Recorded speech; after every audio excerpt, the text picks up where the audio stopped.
Bonjour, je suis Philippe Béchade. Depuis plus de 25 ans, j'analyse les mouvements monétaires et géopolitiques à travers le monde. Et si je prends la parole aujourd'hui, ce n'est pas pour commenter l'actualité, c'est pour vous alerter. En 2016, mon collègue américain, Jim Rickards, un ancien conseiller de la CIA, du Pentagone et de la Maison-Blanche, a publié ce livre. Et si je vous en parle aujourd'hui, c'est parce que toutes les prévisions économiques qu'il y a écrites se sont réalisées. Il avait prévenu que la dette des États deviendrait incontrôlable. 9 ans plus tard, la dette américaine explosait.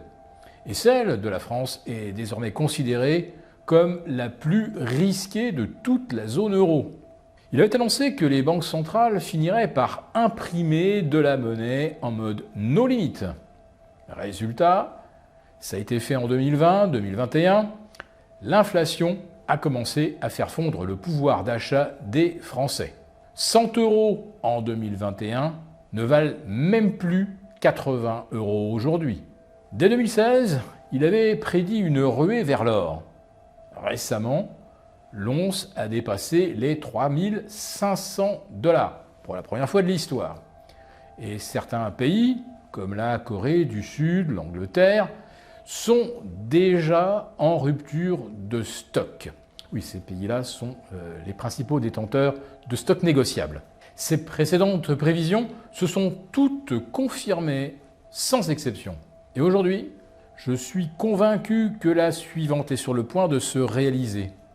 Une transition monétaire historique qui ne s'était plus présentée depuis 50 ans, en fait comprenez 1971, et qui pourrait faire exploser la valeur de l'or bien au-delà des 10 000 $ l'once.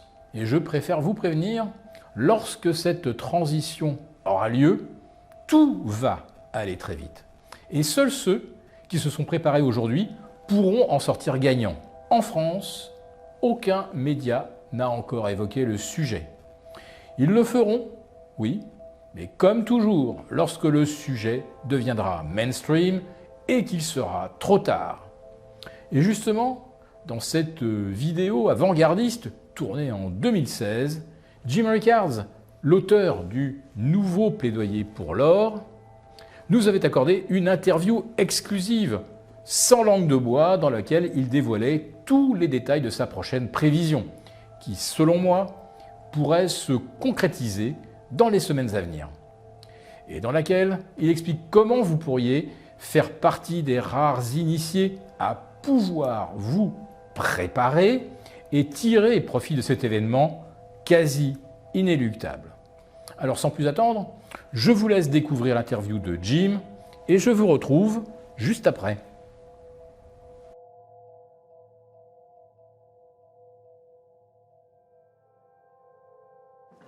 Hi Jim, merci d'être venu ici à Paris pour une interview spéciale. Nous allons parler de l'élite internationale et d'or. Vous revenez juste de Suisse et nous avons plein de choses à nous dire et plein de questions à vous poser. Et donc je vous propose tout de suite de passer à l'intérieur pour cette interview spéciale. Après vous. Jim, avant de rentrer dans le vif du sujet, je vais vous présenter rapidement à notre auditoire. Donc vous êtes avocat d'affaires, vous avez été consultant pour les plus hautes autorités de Wall Street, vous avez aussi été gérant de hedge fund. Vous avez également conseillé la CIA et le Pentagone dans des affaires financières. Vous êtes un spécialiste de la guerre des devises, de l'anticipation des risques financiers et aujourd'hui, en fait, vous allez prodiguer vos conseils aux investisseurs particuliers, aux épargnants que nous sommes, parce que vous estimez que la situation est suffisamment sérieuse pour que tout le monde soit informé de ce qu'il se passe. Mais vous êtes aussi l'auteur d'une lettre financière qui s'appelle « Intelligence stratégique ». Vous avez publié 3 ouvrages. Le premier en 2011 s'appelait La guerre des devises, Currency Wars. Le second est sorti en 2014. Il s'appelait The Death of Money, donc la mort de la monnaie. Et enfin, le dernier, le troisième, le seul qui soit traduit à ce jour en français, donc le nouvel ordre monétaire 2024. Et vous venez d'en publier encore un quatrième. Vos trois autres ouvrages ont été salués comme des best-sellers par la critique aux États-Unis. Et donc ce quatrième ouvrage s'appelle The New Case for Gold, le nouveau plaidoyer pour l'or. Et vous avez décidé de l'offrir, vraiment l'offrir, aux Français, car il ne sera jamais publié en France, enfin jamais disponible en librairie, mais nous l'avons traduit et il sera disponible pour vous. Et vous verrez comment l'obtenir à la fin de cette interview. Ces trois livres s'adressent à tout le monde et pas aux élites et aux technocrates ou à la bureaucratie internationale, et ils sont faits pour être lus par tout le monde. Aujourd'hui, donc, nous allons parler essentiellement du dernier livre, The New Case for Gold. Et comme vous l'avez vu, nous avons appelé cette interview le plan secret de l'élite financière pour gouverner le monde et réduire en esclavage les épargnants. Donc c'est un titre assez agressif. Et ça amène évidemment la première question, Jim, c'est qui est ces élites dont nous parlons? That's a great question, Simone. You know, when you speak about the global financial elite, a lot of people assume it's some deep, dark conspiracy of unknown, shadowy figures. In fact, the leaders of this are very well known, at least to experts. They may not be known to everyday citizens around the world, but it would include, for example, Madame Christine Lagarde, who's the head of the IMF, Janet Yellen, the head of the U.S. Federal Reserve, Mark Carney, an interesting figure. He's presently the head of the Bank of England, but was formerly the head of the Bank of Canada, and he's also on the board of the BIS, the Bank for International Settlements in Basel, Switzerland. They're not all central bankers. Certainly I would include the central bankers, but certain finance ministers, Jack Lew, the Secretary of the U.S. Treasury, the French finance minister, and a few professors, Larry Summers at Harvard, Martin Feldstein. So it's a group of people. There might be maybe 200 in all, of whom, you know, maybe 10 or 12 are the core, but they're very well-known figures, at least to experts. Bien, donc vous avez ces quatre personnes, et disons un groupe de 200, c'est vraiment ça l'élite financière dont nous parlons. Et donc ils ont un plan secret, mais avant qu'on parle plus en détail de ce plan secret, où est-ce qu'ils se retrouvent? Comment est-ce qu'ils se rencontrent? Ça, c'est la deuxième question. Right. Well, you know, of course, then they can always pick up the phone and speak to each other, but in manipulating the global economy, it helps to meet face-to-face, sometimes in groups of 2s or 3s. So they have a regular set of meetings. For example, the IMF has 2 big meetings per year. There's an annual meeting in October and a spring meeting usually in April. Also, the G20 Leaders Summit once per year. It's coming up in September, but beyond that, the finance ministers and central bankers, the G20, meet once or twice a year. There are also larger meetings like Davos, Switzerland, the World Economic Forum every January in Davos. There are thousands of people there, but these elites will be there. And a lot of the important decisions are taking place on the sidelines, not in the formal panels, not in the formal presentations, but private dinners, you know, sort of on the sidelines in the hallways and so forth. That's when they actually sit and cook up these plans to manipulate the global economy. D'accord, je vois. Donc dans les coulisses de ces grands événements, il se trame quelque chose. Mais est-ce que ce plan est véritablement secret ou est-ce que c'est juste compliqué à comprendre pour l'homme de la rue que nous sommes? I call them transparently non-transparent. And what I mean by that is, yes, they do have these secret understandings. We'll talk more about one of them that's in effect right now. But they like to write, they like to publish papers, they give speeches. So there's quite a bit of information out there about the plan for the global economy. The problem is that very few people read it. I mean, people are busy reading their daily newspapers online or on the web or different blogs, but who goes to the IMF website and reads a speech by Christine Lagarde? Relatively few people. But the other problem is, even when you do read it, it's written in a very technical jargon. So you have to be an expert to understand it. There's a little bit of reading between the lines and understanding particular words and phrases. Most of the people who have the expertise work for the IMF or work for a finance ministry. So the number of people who actually have the expertise to understand it, read it, but don't work for them is very few. I would include myself and a few others I could name. But it's most people either don't bother to read it, or if they read it, they don't understand it. And as a result, they're hiding in plain sight. The documents are out there, but no one pays attention. D'accord, je vois. Donc le plan, il est plutôt obscur que secret. Bien, mais quel est le but en fait de tout ça? C'est la question suivante. C'est à quoi ça sert tout ça? Quel est l'objectif qui est caché derrière ces grandes manœuvres monétaires que vous décrivez dans la guerre des devises ou intelligence stratégique? Well, let's face it, there's one big problem in the world today, which is debt. Too much sovereign debt. Tens of trillions of dollars equivalent in debt. Now, debt can be managed if you have enough growth, but we don't have enough growth anywhere in the world. The US is growing the strongest, but only about 2%. Europe is growing around 1%, barely. Japan has actually been in and out of recession multiple times. China has a higher growth rate, but they actually manipulate a lot of their data. A lot of their growth is from investment, which is wasted. So if you discount for that, their growth is a lot lower. So the whole world has too much debt, not enough growth. That's the problem that the financial elites are trying to solve. Donc alors, l'élite sait que ce montant de dette est insoutenable et quelque chose de grave doit se produire. C'est ça? C'est correct, Jim? Well, it's actually unbelievable, Simone. If you include derivatives, not just actual sovereign bonds, but derivatives, it's $1 quadrillion. Ok, bon, alors je vais traduire pour notre auditoire. Ça veut dire 1 million de milliards de produits dérivés qui vont disparaître, c'est bien ça? Well, debt is not automatically a problem, subject to several conditions. If you borrow money and you put it to productive use so that the profit from the investment is more than enough to pay the interest, and if you're growing fast enough to afford the debt, then it's manageable.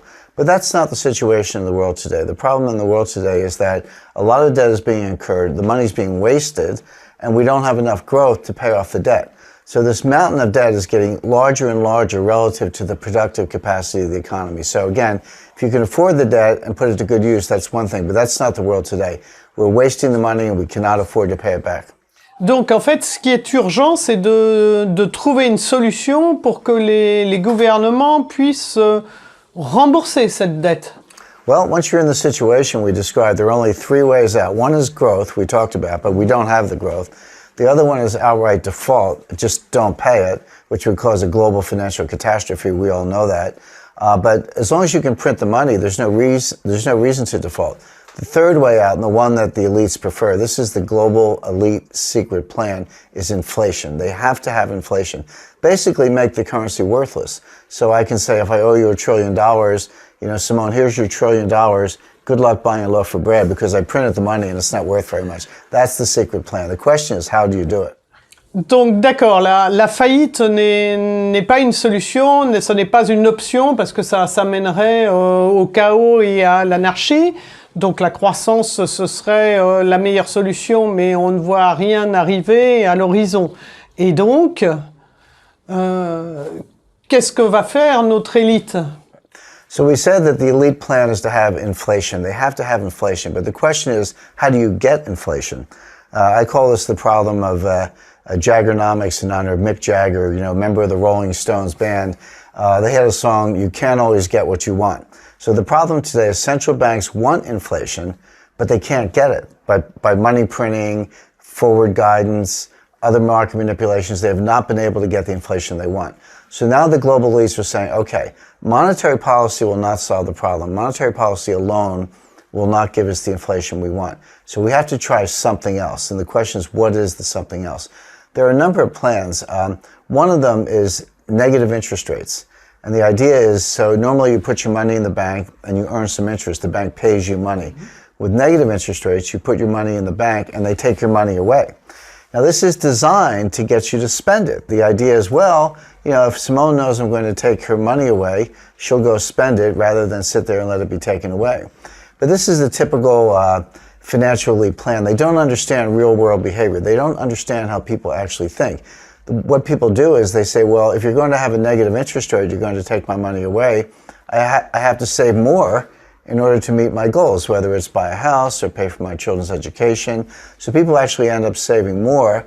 They also say to themselves, what signal are the central banks sending with negative interest rates? They must be worried about deflation. Deflation means lower prices, so people say, well, I'm not going to spend it, I'll wait till prices drop and then buy something later at a cheaper price. So negative interest rates are designed to encourage spending, but they actually have the opposite effect. They encourage more savings and less spending. Very typical of these elite plans. They dream up these ideas, but they don't work in the real world. The second thing they're thinking about doing is called helicopter money. And this goes back to a speech that Milton Friedman gave decades ago. And he said, well, look, central banks can always cause inflation. All they have to do is print money, push it out of helicopters. People will run around, scoop it up, and take the money and spend it. Another one of these theoretical ideas that might not work in the real world. But the question is, how do they actually do it? What do they mean by helicopter money? What they mean is you're combining fiscal policy and monetary policy. So on the fiscal side, governments will spend the money. See, the problem is people don't want to spend.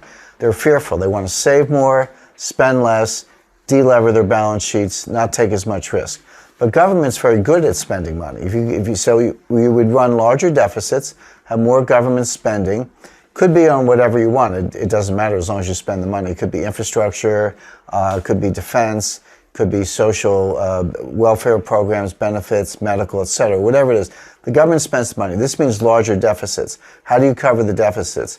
Government borrowing. How do you issue the debt? The central banks print the money and buy the debt. So basically you have the government and the central bank working together to spend more money and then issue more debt and then print the money to buy the debt. So that's what helicopter money is. This is very likely to be inflationary. There are two other ways that the elites are trying to get inflation, if they have to. One would be through the IMF to issue SDRs, which are special drawing rights. I think in French it's DTS, Deutschland Spécial. So it's a special drawing right from the IMF. This is money from thin air. This is world money, because the European Central Bank can print euros, the Federal Reserve can print dollars. Well, the IMF, the International Monetary Fund, they can print SDRs. They can print their own money, hand it out to their members, and then that money can be spent. So that's another way to do it. And then the fourth way to do it, and this is the most, this is the last resort, not something they want to do, would be to arbitrarily raise the price of gold. So a central bank could come along and say, you know what, as of today, the price of gold is going to be 5,000 euros per ounce. Just declare that. And then you would say, if you think that price is too high, sell us your gold, we'll buy it, we'll print money and buy it. If you think it's too low, come and get it, we'll sell you the gold. And in Europe, Germany and France and Italy and the European Central Bank have a lot of gold. The United States has 8,000 tons of gold. Europe has over 10,000 tons of gold. So if you say, okay, so the price of gold is 5,000 euros, I'm a buyer at 49.95, I'm a seller at 50.50, so you make a market, I'll use actual government gold to back up the market, then gold is 5,000 euros per ounce. Now the point is, nothing happens in isolation. If you have 5,000 euro per ounce gold, it also means the price of oil, the price of copper, wheat, steel, cotton, everything else, wages would go up as well, so it would cause inflation. So you basically have four ways to get inflation: negative interest rates, helicopter money, SDRs, and raising the price of gold. They may go to all four. They may try them one at a time and end up with a higher price of gold. But here's the thing, Simone. All of them mean a higher price of gold. It doesn't matter how you get the inflation. Once the inflation comes, the price of gold is going to go up. Donc, on a vu l'hélicoptère monnaie, et vous dites c'est inflationniste. On a vu les DTS, vous dites c'est inflationniste. On a vu aussi la possibilité d'augmenter le prix de l'or, $5 000, hein, c'est ce que vous avez dit, Jim. Voilà, donc ça, il y aura de l'inflation, quoi qu'il arrive. It's a very, very good summary, Simone, that just to kind of summarize and wrap up everything we've said, there's too much debt, not enough growth. The solution is inflation, but the question, the problem the world is facing, how do you get the inflation? And we've outlined the ways. The first is negative interest rates, which means a war on cash. Second is helicopter money. The third are the special drawing rights, just world money. And of course, the fourth way is to raise the price of gold. That will be the last resort, but those are the 4 ways. All of them are inflationary. All of them mean a higher price for gold. Merci Jim, donc on commence bien à discerner ce plan qui n'est pas finalement si secret, il est plutôt difficile à comprendre, mais voilà, on a commencé à remettre le puzzle en place.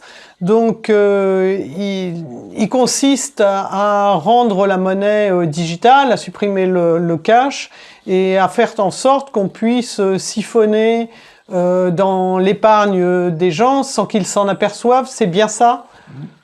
Well, that's right, Simone. We talked about this global leap plan for world inflation and how they're going to get there. We've gone through that in a lot of detail. But that's just part of an even bigger plan. What they want is world inflation, world money, world taxation, and a world central bank, which will be the IMF. So the IMF will be the central bank of the world issuing money. That'll make dollars and euros much less valuable because the SDR will be the new global currency at that point. Of course, which is highly inflationary, which we talked about. And then finally, who controls the IMF, the central bank of the world? They have an executive committee, but it's really the G20. So I think of the G20, which are the largest developed economies and emerging markets such as Russia and China and Brazil and a few others. The G20 are the board of directors for world control.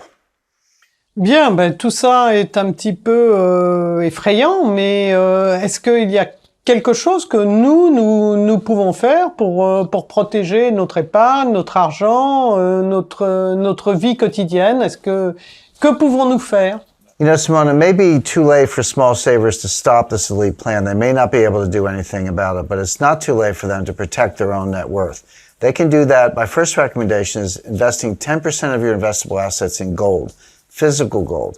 So not gold futures or gold options or other gold paper products, as we call them, but actual physical gold kept in non-bank storage in a safe place.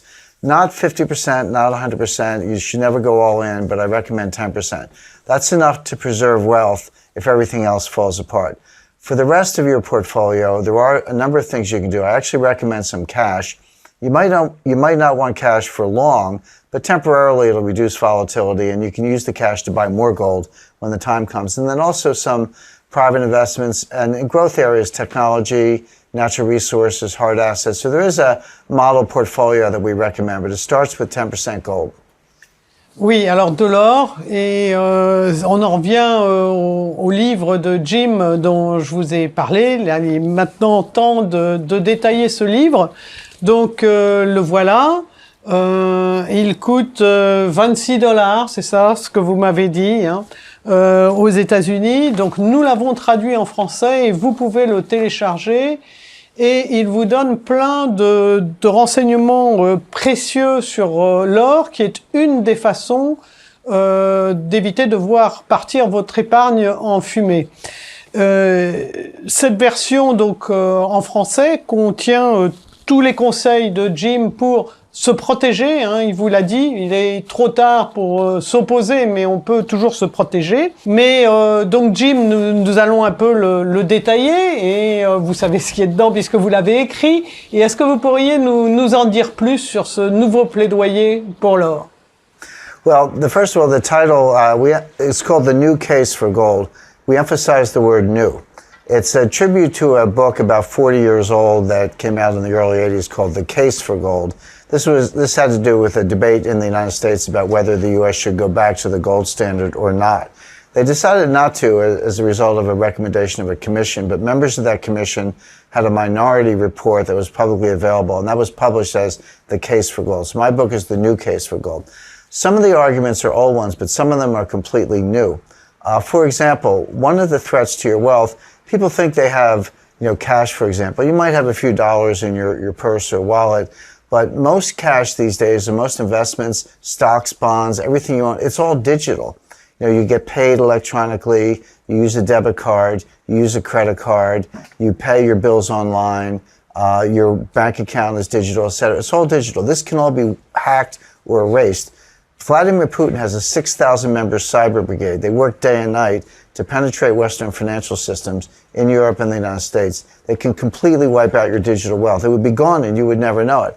And the same is true of the Chinese, the Iranians, Syrians, North Koreans. They're all working on this. And when I say things like this, people say, well, you're making that up. That would never happen. The fact is, it happened very recently. About 2 months ago, the country of Bangladesh, one of the poorest countries in the world, had $80 million on deposit at the Federal Reserve Bank of New York, which is probably the safest bank in the world. So you have a poor country with $80 million on deposit at the safest bank in the world. The money disappeared. It's gone as a result of digital hacking. So this is happening all the time. You notice stock exchanges are shutting down for unknown reasons.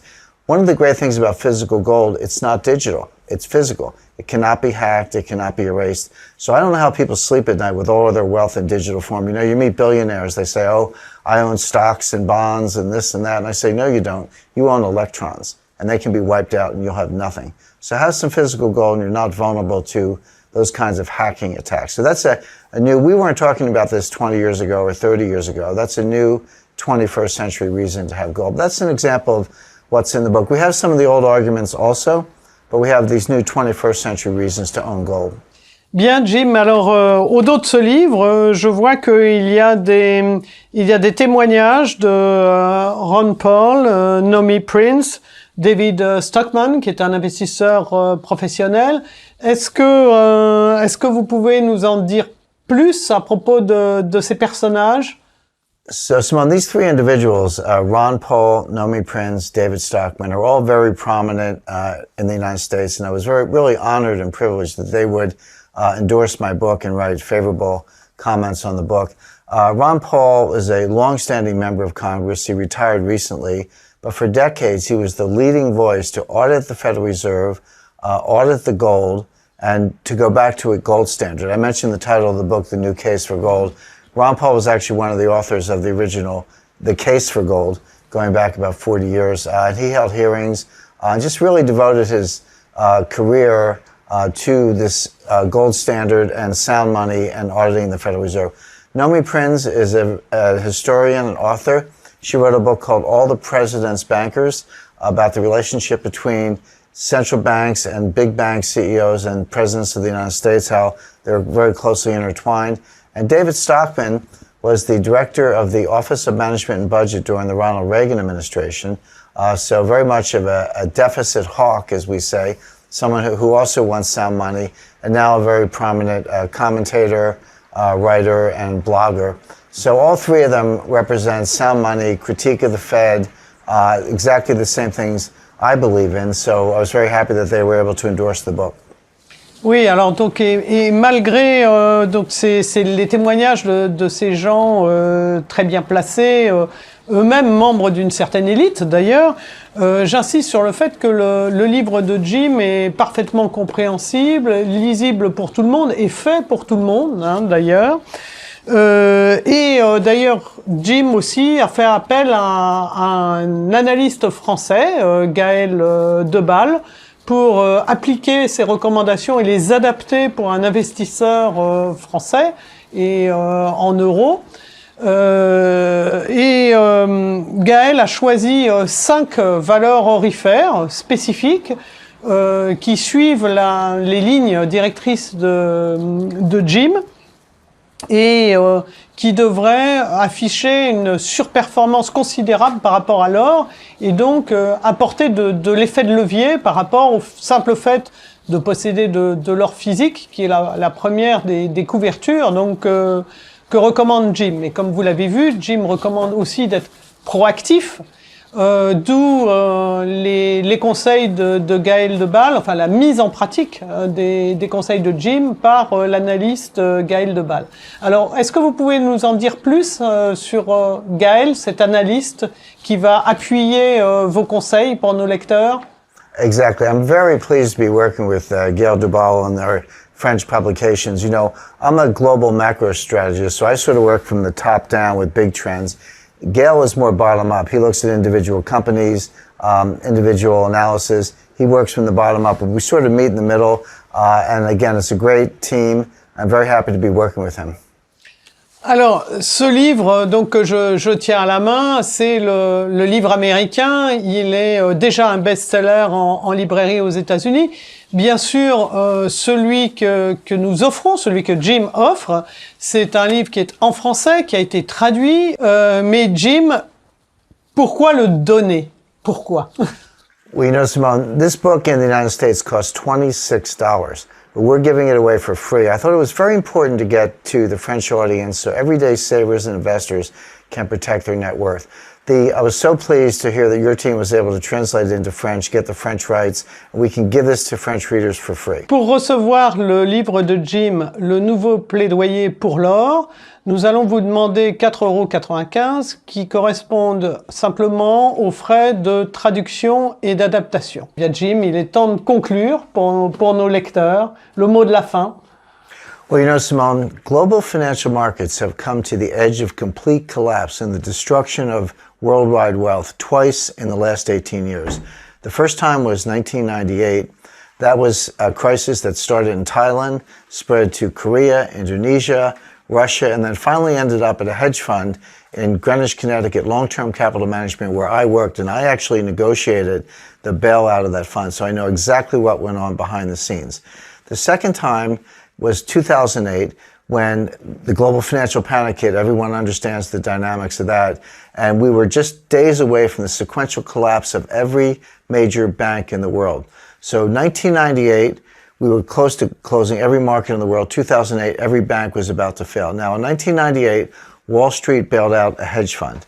In 2008, central banks bailed out Wall Street. If we come forward 10 years, who's going to bail out the central banks? The next crisis will be even bigger than the ones before. It will involve the central banks themselves. The only one that can bail it out is the IMF. That means SDRs. That means world money, global inflation. But investors are not helpless. They can get ready for that today. That's what we do in strategic intelligence, and that's what we hope our readers benefit from. Bien, merci Jim, et à très bientôt. Chères auditrices, chers auditeurs, ce que vous venez de voir a donc été enregistré en 2016. Comme vous l'avez sans doute constaté, toutes les prévisions de Jim se sont ou sont en train de se réaliser sous nos yeux. Et je suis convaincu que la prochaine est sur le point d'advenir. Puisque depuis cette année, les premiers signaux d'un retour à une monnaie adossée à l'or sont là. Peut-être pas une seule monnaie, mais l'or comme référence, ça c'est une évidence. Seulement, depuis cette interview, son livre « Le nouveau plaidoyer pour l'or » est devenu introuvable en France, ou plutôt victime de son succès, parce qu'il est en rupture de stock. Et c'est injuste parce que je crois qu'en tant que lecteur des publications Agora, vous avez le droit d'être en possession de ces informations. En France, aucun média mainstream n'a encore évoqué le sujet de la ruée des banques centrales sur l'or, des stocks du COMEX qui se vident et d'un grand reset monétaire. Ils le feront, comme toujours lorsque le sujet deviendra mainstream et qu'il sera déjà trop tard. C'est pour cela qu'en concertation avec Yann Boutaric, le directeur général des publications Agora France, Jim a trouvé une solution pour vous permettre d'accéder à son livre sous un format numérique pour que vous puissiez le consulter directement en cliquant sur le lien dans la description de cette vidéo. En échange, il vous demandera simplement de couvrir les frais de traduction de 4,95 € qui servent à rémunérer Patricia, notre traductrice qui s'est attelée à la tâche dans l'urgence. Si le retour de l'étalon or avait lieu, tout pourrait aller très vite. Et dans ce cas de figure, seuls ceux qui se sont préparés aujourd'hui pourront en sortir gagnants. Le livre de Jim n'est disponible que via cette offre, et nulle part ailleurs. Libre à vous d'en profiter. Mais sachez que cette opportunité ne restera pas en ligne indéfiniment. Pour y accéder, il vous suffit simplement de cliquer sur le lien dans la description. Ne tardez donc pas trop et je vous dis à très bientôt.